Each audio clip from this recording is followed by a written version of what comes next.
터키에서 처음으로 자동차를 생산했을 때에 있었던 일입니다. 이 터키라는 나라의 역사상 처음으로 자동차를 생산했다는 것은 그 나라의 눈부신 경제 성장과 발전을 증명하는 것이나 다름이 없었습니다. 그래서 국민의 대표들이 모인 이 국회의사당에서 이 첫 자동차를 생산한 것을 기념해서 축제를 열고 또 모든 국민들이 지켜보는 가운데 이 터키의 대통령이 이 첫 차를 시승하게 되었습니다. 국회의사당 앞에서 대통령을 태운 터키의 이 역사상 처음 자동차가 붕 하는 소리와 함께 미끄러져 나아갔습니다. 지켜보던 사람들이 기쁨에 들떠서 박수를 치고 환호성을 보냈습니다. 그런데 그 자동차가 한 100m 정도 가더니 그만 푸덕푸덕 하다가 시동이 꺼져 버렸습니다. 사람들이 달려오고 또 그 차를 만든 엔지니어가 급하게 차 안으로 뛰어들어갔습니다. 한동안 긴장된 시간이 흘렀습니다. 한참이나 무엇이 잘못됐는지 살피고 땀을 흘리던 자동차 엔지니어가 일어나서 하는 말이 제가 너무 흥분한 나머지 기름을 가득 채우지 못했습니다. 얼마나 큰 실수였습니까? 이렇게 해서 그 역사적인 시승회는 싱겁게 끝이 나고 말았습니다. 오늘 우리들도 간혹 이런 어처구니 없는 실수를 범하고 있지는 않습니까? 우리의 모든 삶의 힘의 원천은 바로 성령님이십니다. 근데 정작 우리는 이 성령님이 우리에게 충만하게 채워지셔야 한다는 것을 잊어버린 채 그렇게 세상을 살아가고 있지는 않습니다. 만약 우리가 성령 충만이 없이 살아간다면 우리가 이른 새벽부터 뛰고 달리고 그렇게 한다는 것은 기름도 없는 차를 움직이려고 하는 그런 소득 없고 열매 없는 헛된 삶을 살아갈 뿐인 것입니다. 우리가 그리스도인이 되었다는 것은 바로 이제는 육체의 힘을 의지하지 않고 성령 하나님께서 주시는 힘으로 살아가겠다는 그런 다짐과 약속으로 된 일입니다. 예수를 믿는다는 것은 성령님의 도우심으로 이제는 더 이상 육체적인 존재가 아니라 영적인 존재가 되었다는 것을 의미합니다. 그러기에 우리는 말씀과 기도에 힘을 쏟습니다. 말씀과 기도만이 우리의 이 영적인 힘을 주시는 유일한 통로이기 때문입니다. 그리고 이 말씀과 기도로 거룩한 삶을 향해서 살아가는 그런 영적인 존재가 되어 가는 것입니다. 다시 한번 강조하지만 세상에 그동안 우리가 의지했던 물질이나 그런 권세나 어떤 자기 자신의 그런 능력만을 의지해서는 이제는 더 이상 살아갈 수 없는 그런 존재가 되었다는 것을 말하는 것입니다. 우리는 주일날 예배 드리러 오기 전에 한 주간 동안 세상에서 열심히 인생의 목적을 향해 달려가는 사람들입니다. 우리의 인생의 목적이 무엇입니까? 세상 사람들은 자신들의 인생의 목적에 돈을 둡니다. 성공을 둡니다. 평안하고 안락한 노후를 그들의 인생의 목적으로 삼고 그렇게 살아갑니다. 그러나 하나님께서는 오늘 우리 믿는 자들의 인생의 목적은 오직 하나님을 영화롭게 하는 것이라 말씀하십니다. 또한 하나님을 기쁨으로 삼고 즐거워하는 것이라 말씀하십니다. 물론 세상에는 좋은 것이 많습니다. 가지고 싶은 것, 누리고 싶은 것이 많이 있습니다. 그런데 우리가 이제는 예수를 믿었기 때문에 그 세상의 즐거움을 포기하고 오직 하나님이 기뻐하시는 일을 하는 것, 그것이 바로 우리의 삶의 목적이 된 것입니다. 우리는 이러한 삶의 목적을 이루어가기 위해서 돈을 법니다. 이런 하나님께서 주신 이 귀한 목적을 이루어가기 위해서 우리의 건강을 지키려고 노력합니다. 또 자신의 삶의 분야에서 최선을 다해서 어떤 업적을 이루어 가려고 합니다. 뿐만 아니라 자녀들을 잘 양육해서 자녀들이 좋은 직장, 좋은 환경에서 살아갈 수 있도록 그들을 돕습니다. 우리가 교회를 섬기는 것, 예배를 드리는 것, 또 봉사와 교제를 하고 하나님 앞에 나와 기도하는 이 모든 것은 바로 하나님께서 우리에게 맡겨주신 그 살라 하신 그 목적을 이루어가기 위해 하는 일입니다. 결과적으로 하나님은 우리를 통해서 영혼을 구하기를 원하십니다. 교회를 교회답게 만들기를 원하십니다. 나아가서 모든 민족에게 복음을 전하게 하시려는 그 목적으로 우리에게 예수 그리스도를 통한 생명을 주셨습니다. 우리가 하나님께서 주신 이 인생의 목적을 외면한 채 우리의 육신의 정욕과 욕심만을 위한 그 목적으로 살아간다면 결단코 성령님은 우리를 돕지 않으십니다. 하나님께서 우리에게 성령을 보내셔서 우리를 도우시는 이유는 바로 하나님의 목적을 우리가 이루고자 할 때에 하나님이 도우십니다. 우리가 힘을 얻을 수 있는 것, 살아갈 모든 그 힘과 능력을 바라는 것은 바로 성령님이 우리에게 온전히 역사하셔야만 우리 인생의 참된 목적을 이루어갈 수 있기 때문입니다. 우리는 때때로 하나님 앞에 나와 기도합니다. 문제를 해결해 달라고, 돈을 달라고, 건강을 달라고, 성공을 달라고 기도합니다. 그러나 이 기도 가운데 성령님이 역사하시지 않습니다. 우리의 욕망을 채우기 위해 간구하는 모든 것은 하나님이 결단코 듣지 않습니다. 그러나 우리가 하나님의 영광을 위해서, 하나님 나라를 세워가는 일을 위해서 간구할 때에 성령은 기쁨으로 우리에게 그 모든 능력을 채워주시는 것을 믿으시기를 바랍니다. 세상에서 분주하게 살다 보면 때로 이 성령의 충만함이 떨어질 때가 있습니다. 나도 모르게 은혜에서 떠나가고 하나님을 의지하는 믿음이 약해질 때가 있습니다.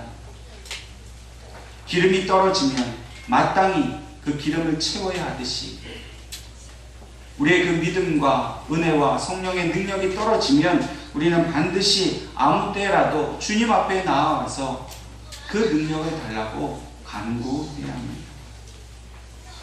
그러면 성령님은 결단코 우리를 꾸짖지 아니하시고 우리의 구하는 그 성령의 능력을 후히 채워주시는 것을 우리는 믿어야 할 것입니다. 인류가 만들어낸 그 물명과 물질과 기술은 언젠가는 끝이 납니다. 아무리 비싸고 좋은 자동차를 산다고 할지라도 언젠가는 그 차가 수명을 다하게 되어 있습니다. 인류가 만들어낸 수많은 그 화려하고 그 놀라운 기술도 시간이 지나면 다 퇴보되고 사라질 뿐입니다. 그러나 오늘 성령이 우리와 함께 하시는 그 능력은 무한합니다. 영원합니다. 결코 쇠하지 않습니다. 우리 인간은 나이를 먹을수록 육신의 힘이 쇠하여집니다. 아무리 운동을 많이 한 사람도, 아무리 건강한 사람도 나이를 먹으면 반드시 몸에 병이 생기고 그 기능이 다 약해지기 마련입니다. 누구도 거부할 수 없이 일어나는 노화 현상입니다. 그러나 우리 안에 계신 성령님은 결단코 쇠하지 않으십니다. 우리가 성령님을 모시고 산다면 우리의 육신의 모습은 날로 쇠퇴하여지지만 여러분과 저의 마음속에 계신 성령님은 시간이 가면 갈수록 더욱더 힘있게 역사하신다는 사실을 우리는 분명히 기억해야 할 것입니다. 인간의 기술과 그 문명이 발달하더라도 막을 수 없는 일들이 있습니다. 자연재해를 사람은 막을 수 없습니다. 비를 그치게 할 수도 없고 비를 더 오게도 할 수 없습니다. 사람이 막을 수 있는 건 한계가 있습니다. 그러나 영적인 세계에서는 성령님의 능력을 막을 것은 아무것도 없습니다. 세상의 힘으로 할 수 없는 그것을 성령님께서는 오늘 우리에게 능력을 주셔서 누구도 막을 수 없는 그 힘을 가지고 세상에 나아가 주님을 증거하고 복음을 전하는 일에 우리를 사용하기를 원하십니다. 오늘 본문 말씀에는 베드로가 성전 미문에 앉아 있었던 안진뱅이를 고친 이후에 그 일을 지켜보고 있었던 모든 예루살렘 사람들 앞에서 설교를 하고 있는 그 마지막 장면을 우리에게 보여주고 있습니다. 베드로는 예수 그리스도에 대해서 담대히 증거했습니다. 예수는 하나님께서 보내시겠다고 약속한 선지자이다. 너희는 선지자의 후손이 아니냐? 예수를 믿고 마음을 새롭게 하라고 그렇게 담대히 선포하였습니다. 그런데 오늘 본문 1절 말씀을 보면 이렇게 설교하고 있는 베드로 앞에 제사장들과 성전 맡은 자와 또 사두개인들이 그 자리에 있었다라고 기록하고 있습니다.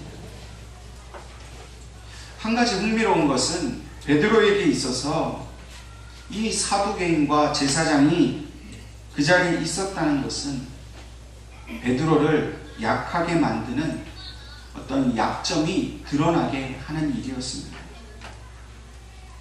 베드로가 예수님을 3번이나 모른다고 부인하였을 때에 그는 제사장 집에 뜰에 있었습니다. 베드로의 입장에서 자신의 그 과거의 부끄러운 모습 때문에 이 제사장의 출현은 베드로를 움찔하게 만드는 그런 일이 되었을 것입니다. 또한 제사장의 입장에서도 그가 여종에게 전해 들은 바로는 예수라는 사람의 제자 중 한 사람이 예수를 모른다고 3번이나 부인했다는 이야기를 전해 듣게 되었습니다. 그런데 그 제자가 알고 보니 베드로라는 사실은 그 예루살렘에 알만한 사람들은 다 아는 그런 일이 되었던 것입니다. 다시 말해서 베드로는 제사장에게 약점을 잡혔습니다. 사람은 누구나가 약점을 잡히게 되면 말이나 행동에 자유함이 없습니다. 당당하게 말할 수 없습니다. 그 약점을 캐고 그것을 치고 들어오면 그것을 저항할 수 없기 때문입니다. 그러나 오늘 베드로의 모습을 보면 결코 그 제사장에게 얼마든지 약점을 잡히고 주눅이 들 수 있었음에도 불구하고 결코 주눅들지 않았습니다. 왜냐하면 이미 베드로는 그 약점에도 불구하고 성령의 능력에 사로잡혀 있었기 때문입니다. 오늘 우리 그리스도인들은 세상에 약점이 잡혀서 힘없는 그리스도인이 더 이상 되지 않아야 합니다. 오직 저와 여러분이 성령의 능력에 사로잡혀서 담대하게 예수님을 증거하는 그런 그리스도인이 되어야 할 것입니다. 오늘날 마귀는 우리의 약점을 잘 압니다.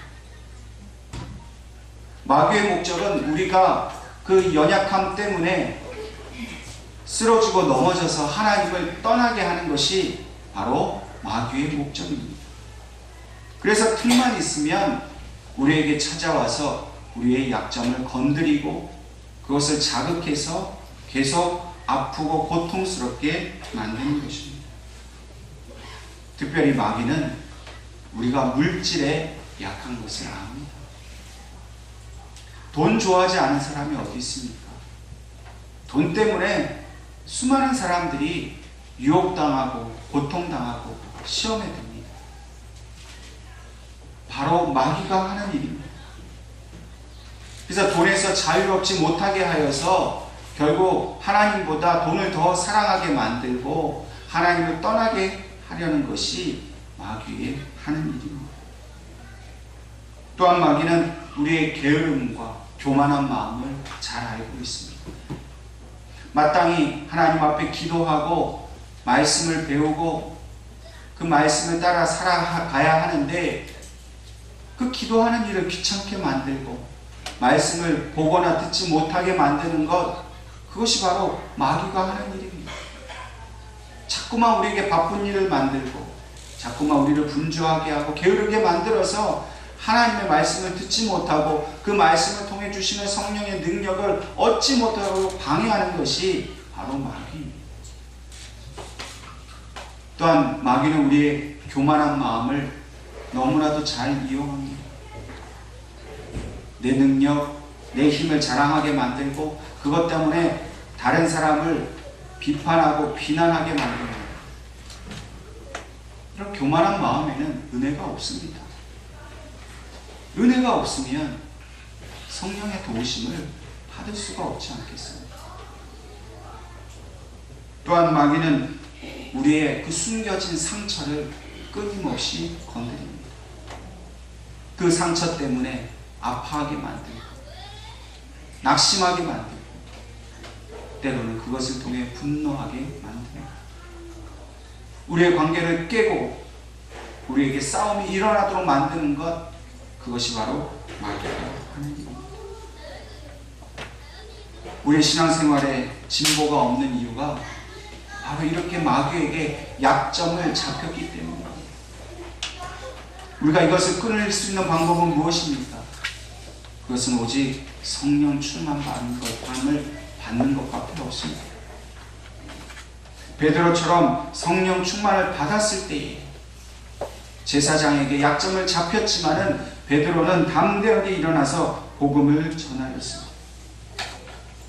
그리고 그 약점에 대해서도 그는 승리하게 되었습니다.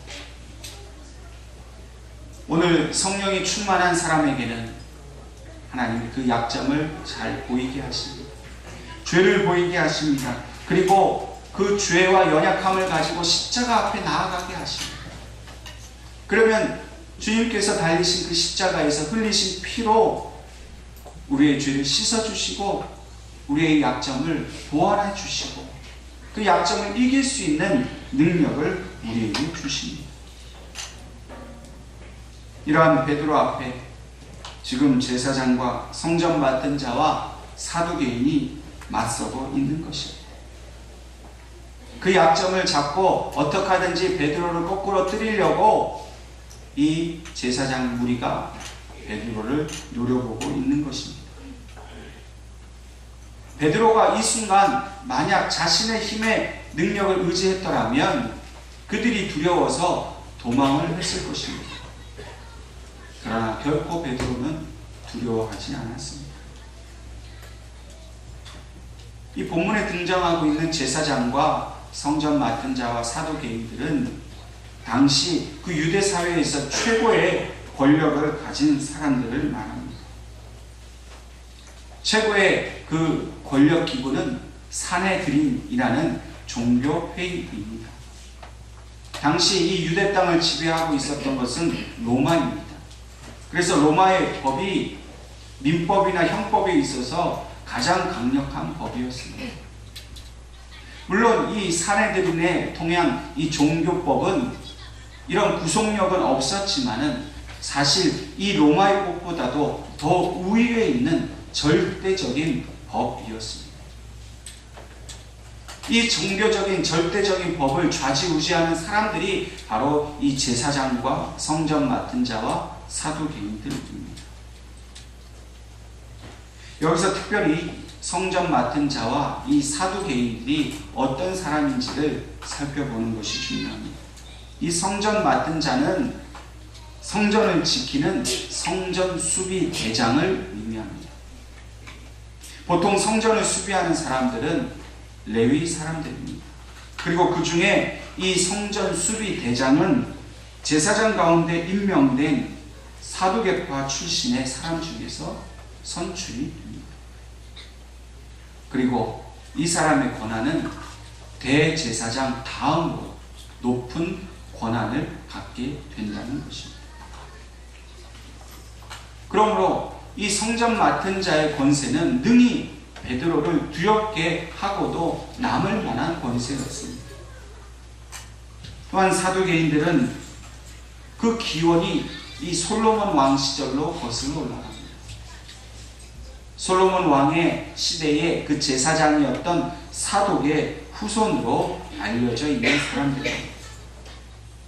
보통 바리새인들은 유대 사회에서 중류층을 형성하고 있는데 이 사두개인들은 상류층에 속해 있는 사람들입니다.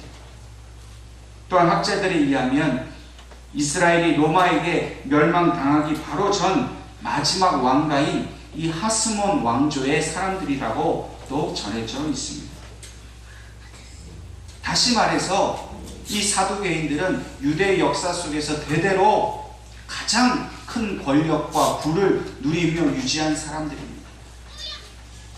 비록 지금은 식민지입니다만 부자가 망해도 3대는 간다는 말이 있듯이 이들은 대대로 물려받은 그 부와 권력을 여전히 누리고 행사하는 그런 실질적인 권세가 되었습니다. 그렇기 때문에 이 사람들은 매우 현세적이고 현실적입니다. 그렇기 때문에 구약에서 예언하고 있는 메시아를 실체로 인정하지 않습니다. 메시아는 하나의 상징일 뿐이라 말합니다. 왜 그렇습니까? 이 이스라엘의 일반 민중들은 메시아를 간절히 기다렸습니다. 그런데 이 상류층인 사두개인은 메시아를 부인합니다. 왜냐하면 메시아가 오면 자신들이 가지고 있는 그 부와 권력을 빼앗길 것을 두려워했기 때문입니다. 그래서 예수가 메시아라는 것 자체도 부인하였고 심지어는 예수가 부활했다는 사실도 그들은 믿고 싶어 하지 않았습니다. 그래서 오늘 2절 말씀을 보면 예수 안에 죽은 자의 부활이 있다고 백성을 가르치고 전함을 싫어하여 그들이 제일 듣기 싫은 말이 예수가 메시아다. 그는 부활했다. 이런 일이 그들 앞에 없어야 합니다. 그래야 그들의 자자손손 이 권세를 누리게 되기 때문에 사두개인들은 베드로가 예수를 전하는 것을 그토록 싫어했던 것입니다. 그래서 3절 말씀처럼 이 베드로와 사도들을 감옥에 잡아 가두었습니다. 자신들이 가지고 있는 그 무소불위의 막강한 권력을 이용해서 함부로 사도들을 잡아 가두었습니다. 사실 이 로마법에 의하면 베드로와 사도들은 법을 어긴 것이 없습니다. 단지 예수를 증거했다는 이유로 그들은 로마법을 초월하여서 자신들의 권력으로 베드로를 잡아 가둔 것입니다. 그러니 얼마나 두렵습니까? 오늘날 우리가 살아가고 있는 세상에서 우리가 싸우는 이 영적 싸움은 바로 이러한 성전 맡은 자와 사두개인 같은 이런 사람들과 싸우는 그 전쟁입니다. 마귀의 권세가 얼마나 두렵습니까? 세상이 얼마나 무섭습니까? 그런데도 불구하고 그들의 권세를 이길 수 있도록 성령님께서 오늘 우리와 함께 하시겠다라고 약속해 주고 있습니다. 우리를 막을 수 있는 것은 아무도 없습니다. 아무리 베드로를 잡아 가두었지만 결코 그들의 가진 육신의 권세로는 성령의 권세를 이길 수가 없습니다. 오늘 이 땅 위에 수많은 순교자들이 그 순교의 피를 흘렸습니다. 역사적으로 보면 수많은 핍박자와 박해자들이 예수 믿는 자들을 죽여 없애려고 그들을 잡아 죽였지만 결코 기독교는 쇠퇴하지 않았습니다. 그들이 순교자들을 잡아 죽이면 죽일수록 더욱더 강력하게 교회는 전파되었고 복음은 더욱더 강력하게 세상을 지배하고 있습니다. 오늘 우리 민족의 역사를 돌이켜보아도 일본 일제시대에 또 6.25 전쟁 때 그 공산주의자들이 얼마나 많은 믿는 자들을 잡아 죽였습니다. 그런데 그들이 아무리 핍박하고 아무리 박해하였어도 기독교는 쇠해지지 않았고 오늘 우리들이 가지고 있는 이 모습처럼 교회는 부흥하였고 계속해서 성장해 가고 있습니다. 순교자의 소리라는 국제단체가 있습니다. 이 단체는 1967년 루마니아의 리처드 원브란트 목사가 설립을 하였습니다. 당시 루마니아는 공산 치하에 있었습니다. 원브란트 목사는 무려 13년 동안이나 그 공산당의 핍박 때문에 감옥에서 모진 고문을 당하고 고난을 당했습니다. 원브란트 목사는 감옥에서 결코 굴하지 않고 예수를 증거하는 삶을 살았습니다.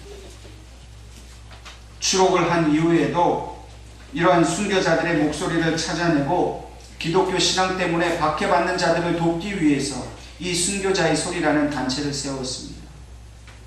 지금 이 단체는 약 20여 개국에 지회를 설립했고 약 70개국에서 기독교 신앙의 그 핍박을 받고 있는 사람들을 돕는 그 일을 하고 있습니다. 이 순교자의 소리의 단체에 속해 있는 선교사들은 대부분 기독교 신앙이 금지된 곳에서 사역을 하고 있습니다.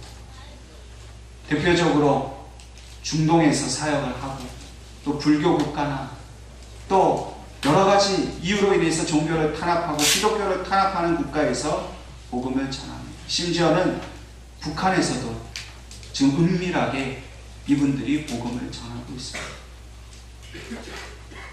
이분들이 그 복음을 전하다가 공산국가에서 그 중동에서 감옥에 사로잡혀서 적게는 수년 동안 많게는 수십 년 동안 감옥 생활을 하지만 지금 이분들을 통해서 우리에게 잘 알려져 있지 않지만은 지금 보이지 않는 곳에서 놀라운 변화의 역사가 일어나고 있습니다. 저 아프리카에서, 중동에서, 북한에서 수많은 하나님이 그 건지신 영혼들이 회개하고 하나님 앞에 지금 돌아오고 있습니다. 사람의 힘으로 이 일을 할 수 있겠습니까? 성령이 하시는 일입니다. 오늘 사도 이 베드로가 이 무서운 권력자들 앞에서 감옥에 갇혔지만 그들의 4절 말씀을 보면 어떤 일이 일어났다고 기록합니까? 말씀을 들은 사람 중에 믿는 자가 많으니 남자의 수가 5,000명이나 되었다. 그들을 가두었지만 성령께서 사람의 마음을 변화시키는 이 역사는 결코 막을 수가 없었습니다. 여러분, 남자만 5,000명이다. 혹시 생각나는 거 있지 않습니까? 우리 주님께서 그 떡과 물고기로 남자만 5,000명을 먹였습니다. 남자만 5,000명이지 함께 온 아이와 여인들을 다 합하면 수만 명의 사람을. 여러분, 주님이 하신 그 능력, 그것을 베드로를 통해 성령이 하셨다는 겁니다. 상상도 할 수 없는 그 베드로의 단 한편의 설교 때문에 비록 그를 잡아 가두었지만 성령님은 그 수많은 사람들의 심령을 변화시켜서 예수를 믿는 사람으로 바꿔주신 겁니다. 오늘 하나님께서는 우리 예언교회 성도들을 통해서 이 일을 행하기를 원하십니다. 우리가 돈이 많아서, 우리가 세상에 무슨 사회적인 지위가 높아서 일을 할 수 있는 게 아닙니다. 우리가 무슨 열심히 기도했다고 우리의 어떤 노력으로 되는 일이 아니라 성령께서 하기를 원하시기 때문에 이 일은 반드시 우리를 통해서 나타나게 되는 줄로 믿으시기를 바랍니다. 그렇다면 우리는 오직 한 가지밖에 할 것이 없습니다. 우리 교회에, 우리 가정에, 우리 심령에 성령님이 충만하게 거하시도록 겸손하게 기도하는 일밖에 없습니다. 기도를 쉬고 믿음의 생활을 거부하면 결코 성령님은 아무 일도 하시지 않습니다. 하나님이 우리를 통해 작정하신